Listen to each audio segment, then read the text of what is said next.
Hi, I'm Clifton Warren, and welcome to the Top Producer Podcast. A big struggle, headache, and challenge for many firms and financial service businesses is leaving money on the table by not doing more business with their existing clients. So today I want to present to you 10 tips or techniques that you can use to dramatically improve the growth of your business in the short term. Number one, classify every client. Regardless if they're paying you $1 or $1 million, every client in your business should be classified into ABC category. Your A's and B's will equal the top 20% of your business, but every client needs to be categorized so that you can properly identify their priorities. Number two, you want to identify the priority clients for cross-selling. So after you've categorized your clients, you want to identify your A and B clients, the top 20% that are probably generating 80% of your revenue. And you also want to look at the C's and look for the desirable ones. In other words, the ones that have the potential to become B or A clients. Those are the ones you also want to nurture and develop. Number three, you want to create a triage for your A and B clients or your priority clients that you've identified into one of three categories. One, there's opportunities for additional growth or to explore needs. Two, they require some sort of attention. They've been a merger, there's been new employees coming on, new CEOs been appointed. Those are what I call targets of attention. And three, they're targets of concerns. There's been a complaint, you've dropped the ball, or there's been a service issue. Those three things need to be attended to quickly. So create a triage. Number four, update your client information. You need to know your clients professionally and personally. You need to know their previous employment, where they were, where they're going, their family situation, hobbies, sports. And I'm speaking of not the entity itself. You can't do business with the entity. You do business with individual buyers. So these are your individual buyers and key decision makers. You need to have these detailed information on that's stored in your CRM or some kind of client file. Number five, establish goals and strategies for your desirable clients.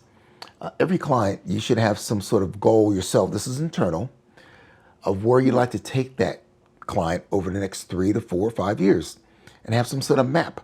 In some cases, you may not be holding or doing business with all that you can or can be. They might be doing business with other professionals.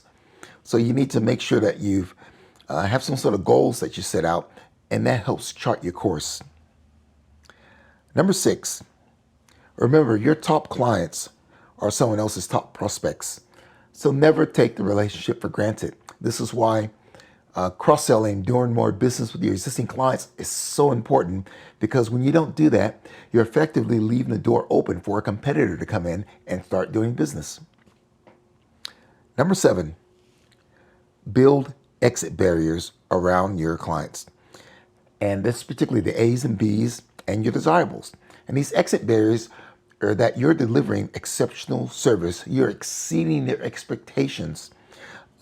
You don't want them to have any reason to look elsewhere because you are their full provider, providing all their needs. And you want to build tight rings around those and service those clients and deliver. Do good work and deliver. Number eight, maintain a client register.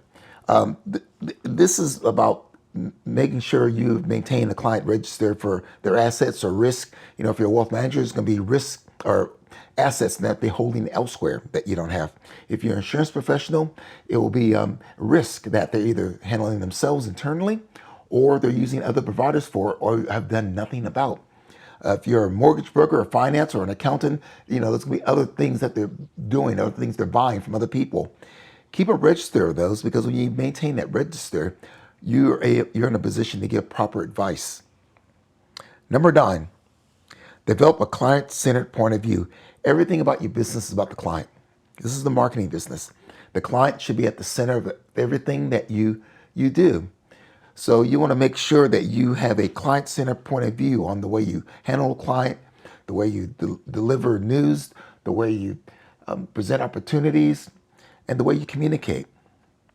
And number 10, Convert your products, solutions, offerings into ideas. Clients don't buy products or services, they buy what those things can do for them. And when you convert these into ideas, it allows you to have conversations with your clients without trying to sell them. And it's the ideas that get the conversation started. It's those conversations that leads to new business. Cross-selling. Remember, your top clients are someone else's top prospects. If you don't sell to them, someone else will.